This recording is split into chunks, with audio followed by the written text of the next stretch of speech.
Hi there, and welcome to Women with Good Chat. I'm here with my good buddy Pam. Hello, Amanda. How are you? I'm good today. It's a beautiful, bright, sunny fall day. It certainly is. We're here in a slightly different location. We are. Wanted to mix it up a little bit. Absolutely. And we've got puppies here. Off you go. So what we want to do is continue on in our little mini series here about friendships, maintaining friendships, and how they change, the evolution of friendships that we have, as it were. Does that sound right? Yes, absolutely. Absolutely. So we wanted to touch on sort of again as to how we maintain what we have and making sure you provide time for that, because it's important. We were just discussing that some long-term friendships, it's almost like a marriage. And so you have to kind of nurture them along the way sometimes. Yep. And then there's also relationships that we have over time that don't necessarily work for us. And then you have to decide, are you going to keep nurturing those friendships or not nurturing them? I think absolutely. And I think sometimes that can be a kind of an event-driven situation, or it can simply be what happens over time, right? Values change, people's location changes, the things you have in common change. So sometimes it's just a very natural evolution of the relationship that it just doesn't play the same role in your life that it once did. Exactly. And I have relationships that I adore, but people have moved. Some, now I have friends that live in Oakville and Burlington and beyond, and we don't see each other as much as I would like. And it's not like they're that far away. No. But when you have, everybody has a busy life. And so half an hour to an hour can be, a bit of a deterrent sometimes to get together as much as you like. I also have a friend that many, many years ago moved to North Carolina, who I've told you about, whom I adore. And we obviously don't see each other as much as I would like.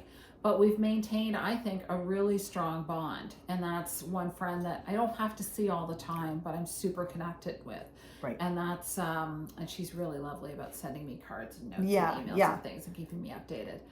Now, just touching on the relationships that maybe you aren't going to maintain and how you deal with it. I think sometimes, we were just discussing this, you might attract a certain sort of character, I guess, and it doesn't necessarily, they're fine, you're fine, but things don't necessarily mesh over time. Yes, absolutely. I think that's absolutely right. And I think part of the wisdom, I hope, at our age and our stage in life is that we don't have to necessarily judge that, right? We don't have to judge that. We don't have to hang on to baggage about it. We can see it as one more thing in our lives that was something at one time, served us at one time.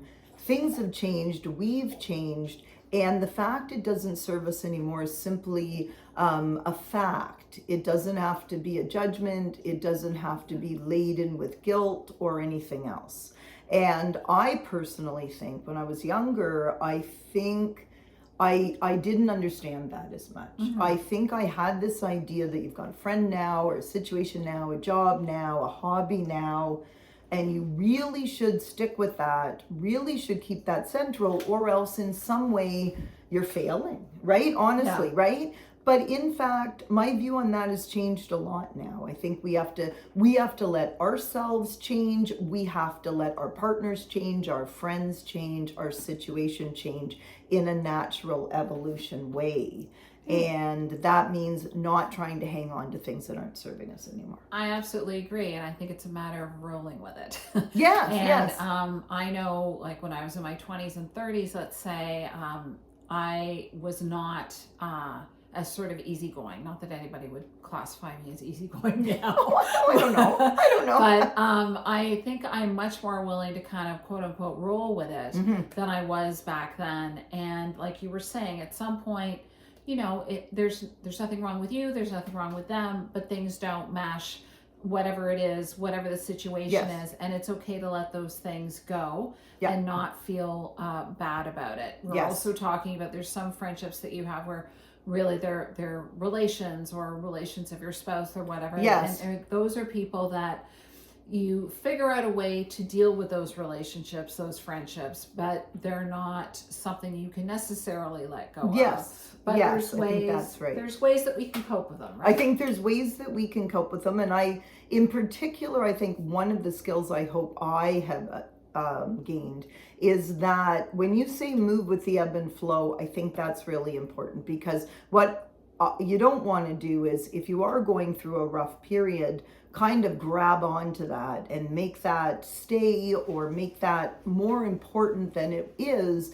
in the scheme of the whole set of relationships. Because as we know, you do go through difficult times. Sometimes people hit roadblocks with a certain issue, but if we don't cling on to that too much, time often will smooth that, right? It will allow that to take on a different level of importance, and will allow some of the things that used to be more important also to come back, right? So I think allowing those things to roll, I think what you said, roll with it, really important in maintaining long relationships. Exactly. Right? And it all feeds back into self-care, as we've mentioned time and again.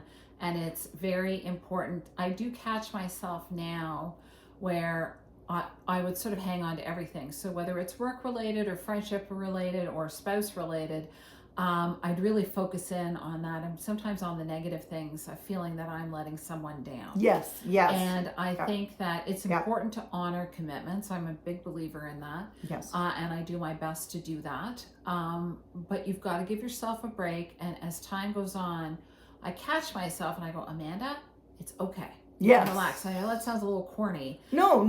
Actually, I found to be a really good exercise is just, hey, chill out. What's going to happen? Yes. It's going to be okay. It's going to be okay. And it's the same thing in friendships, right? I think absolutely, right? Absolutely. It is, it's also about, things we've touched on about expectations too, and getting too bound up in expectations such that when they aren't met, they become a real problem. That's actually a good thing to do an episode on. Yeah. Because I think expectations, I think about that a lot now. If you set yourself up with too many expectations, too much in your mind, then you're really setting yourself up for a lot of that pain. Whereas, as you say, if we just keep it a bit lighter, let things flow a little bit better, we're not going to have the same degree of up and down. Because that up and down is hard on it's hard on you, it's hard on your relationships, it's hard on the people around you too. So exactly, and people around you, that's a very good point. So if you're carrying things about your day, your work, your friendships that might be stressing you out a little bit, and then you bring it home, everybody kind of absorbs that. And again, I know it's very easy to say, to kind of shake that stuff off and quote unquote roll with it, but it's other things to be mindful of. So when you look at relationships in general, it's all part and parcel of the same thing. Yes, absolutely. I think that's right. Now, the other thing we were thinking we could touch on too, because it's something that's been on my mind a lot, has been the importance of forming new relationships at our point in life. And I think at one point in time, again, I would have said, I don't need that. I would have said, I got enough people in my life. I already struggle at times to make sure I see those people. But one of the things I'm finding now is that as I move into different areas of interest in my life, I need to leave room to bring people in to my life that share those interests, right? So I think it is also important as we move forward to meet people and bring people in that are going to help us and journey with us going forward. Yeah, I completely agree. And you're taking an Italian class right now, which is amazing. So you're going to meet people there. Yes. And I think that I would never be closed off. If I happen to meet somebody and we really gel, then I'm going to want to hang out and do things. Yes. And, speak Italian. I think that's a good point. And another thing is that if you have a long-term partner or spouse, I find, and this is just my experience, but I find with men, as we get to the 50, 60 and beyond mark, that men seem to stay in their lane. Yes, and I'm in all the lanes. Yeah. We're all over going in the right direction. But I like Yeah. I like all the lanes. Yes. And Yep. my partner is very social and has a wonderful group of friends. Doesn't venture out of that group. Yeah. I don't know if I see that happening. Yeah, well, that and that can happen, right? I mean, we constantly, as we've talked about, tread this balance at this point in our life between staying with our partners enough that that relationship stays strong, but also not allowing that to become stifling, or more putting too many, again, expectations on that relationship, that simply that's too much to put on one relationship, right? Oh, for sure. Right? It So can't. your current friends, your long-term friendships, your new friends that you meet in Italian class Yep. can alleviate some of that. Yes. If I can say it that way. Yeah.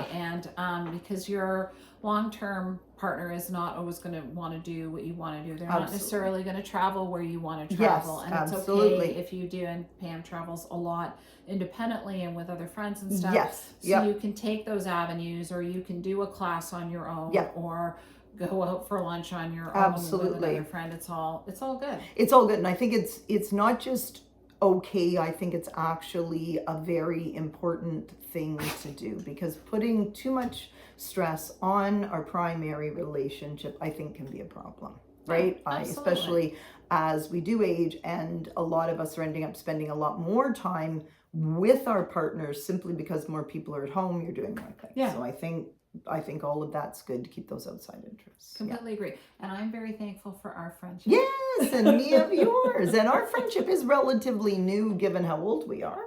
Yeah. Yeah, absolutely. So Yeah. that's a good example. You Yeah. came in into the neighborhood where I lived, and yeah, it hasn't been, we haven't known each other for 30 years by a long shot. It's So, about almost 20 years.